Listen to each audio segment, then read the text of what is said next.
पहली में 11 और दूसरी में 20 और दिल्ली विधानसभा चुनाव 2025 का जिक्र। नमस्कार, आप देख रहे हैं इंडिया 27 और मैं हूं आपके साथ नंदिनी भारद्वाज।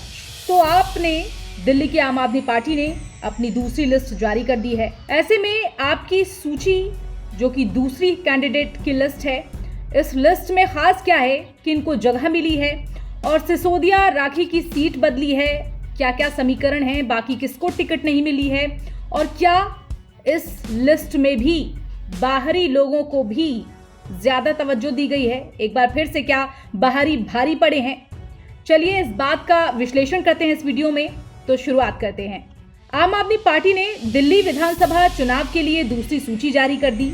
इसमें 20 उम्मीदवारों के नाम हैं, जबकि पहली सूची में 11 लोगों के नाम स्पष्ट तौर पर आम आदमी पार्टी ने बता दिया था कि विधानसभा चुनाव जो अगला 2025 का है उसमें ये 11 उम्मीदवार फाइनल कर लिए गए हैं। बाकी आज दूसरी लिस्ट जारी हो गई और पहली सूची की तरह ये जो दूसरी सूची है, इसमें कुछ दिन पहले पार्टी में आए नेताओं को टिकट मिला और इस तरीके से अब सूची किस तरीके से बहुत खास बन जाती है, इसका जिक्र कर लेना जरूरी है। लिस्ट में दरअसल चौंकाने वाले नाम है और वो नाम है दिल्ली के पूर्व उप मुख्यमंत्री मनीष सिसोदिया को उनकी परंपरागत सीट नहीं मिली है। तो पटपड़गंज सीट से जनता का प्रतिनिधित्व करने वाले सिसोदिया की जगह हाल ही में पार्टी में शामिल हो गए अवध ओझा को मिल गई है और उनको अवध ओझा को पटपड़गंज से टिकट मिल गया है।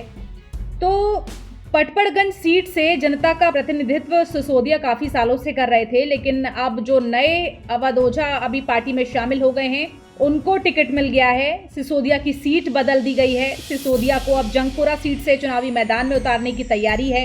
ऐसे में ये सवाल उठ रहा है कि आखिर क्या आम आदमी पार्टी को ये डर सता रहा था कि अगर सिसोदिया को उनकी परंपरागत सीट से उतार देते हैं तो वो चुनाव हार जाएंगे, या फिर उनकी सीट बदलने का कोई और ही कारण है आपके पास। आइए इसे भी समझने की कोशिश करते हैं कि मनीष सिसोदिया की सीट क्यों बदलकर जंगपुरा कर दी गई। क्या वाकई आम आदमी पार्टी को ये डर सता रहा था कि सिसोदिया यहां से चुनाव हार सकते हैं पटपड़गंज से, इसी वजह से उन्हें जंगपुरा भेजा गया। इसमें कोई दो राय नहीं है कि आम आदमी पार्टी एक तरीके से एंटी इनकम्बेंसी का सामना कर रही है। इस वक्त दिल्ली में सत्ता विरोधी लहर इस वक्त दिल्ली में चल रही है। तो हाल ही में आपके बड़े नेता मनीष सिसोदिया हो या फिर अरविंद केजरीवाल खुद हो, पार्टी के मुखिया, या फिर संजय सिंह हो, सभी को जेल की हवा खानी पड़ी। एंटी इनकम्बेंसी क्या फिर ऐसे में बड़ी वजह बन जाती है कि सिसोदिया की सीट बदलनी पड़ गई। इस चीज का अगर हम लोग विश्लेषण करें तो आपके वरिष्ठ नेता जो अब तक जेल की हवा खा चुके हैं और उनकी गिरफ्तारी हुई, उन पर लगे भ्रष्टाचार के आरोप ऐसी बड़ी वजह हैं जो एंटी इनकम्बेंसी को बना रहे हैं आपके प्रति दिल्ली में। आम आदमी पार्टी विपक्ष के निशाने पर है भ्रष्टाचार को आरोपों को लेकर और आपके बड़े नेता जो कि जिनकी गिरफ्तारी हुई उनको लेकर। ऐसे में इसी वजह से आम आदमी पार्टी ने आगामी विधानसभा चुनाव के लिए अपनी चुनावी रणनीति में थोड़ी बहुत फेरबदल की है और रणनीति बदलनी पड़ी है। एंटी इनकम्बेंसी के चलते ही आम आदमी पार्टी ने सिसोदिया की सीट बदली है और इसी एंटी इनकम्बेंसी की वजह से आम आदमी पार्टी अपने मौजूदा विधायकों को अलग अलग क्षेत्रों से चुनावी मैदान में उतारना चाह रही है और ऐसा वो कर भी रही है। ऐसे कई नेता हैं जिनकी सीट बदली गई है। सिसोदिया उसमें सबसे बड़ा नाम है जिनकी सीट बदलकर पटपड़गंज से अब जंगपुरा कर दी गई है। इवन कुछ विधायकों का पत्ता भी काटा गया है इसी एंटी इनकम्बेंसी को लेकर ही। तो ऐसे में सोचना तो बनता है आखिर जहां से 3 बार चुनाव जीत चुके हैं मनीष सिसोदिया, आखिर उस सीट को त्यागना क्यों पड़ रहा है। ये सवाल बहुत बड़ा हो जाता है। मनीष सिसोदिया की सीट पटपड़गंज से जंगपुरा कर दी गई। 3 बार से चुनाव जीते थे पटपड़गंज से मनीष सिसोदिया बम्पर वोटों से, लेकिन अब ये सीट उन्हें छोड़नी पड़ रही है। उनकी जगह से अवध ओझा सर को ये सीट मिल रही है। तो दिल्ली के इस सीट पर मनीष सिसोदिया ने 2013, 2015, 2020 यहाँ से इन्होंने चुनाव जीता था, लेकिन अब 2025 में होने वाले चुनाव में वो जंगपुरा से उतार दिए जा रहे हैं। 2020 में उन्हें केवल 3100 वोटों के अंतर से यहाँ से जीत मिली थी। तो क्या यही वजह है कि मनीष सिसोदिया को अब इस सीट से हटाया जा रहा है, उनकी शिफ्टिंग की जा रही है जंगपुरा में?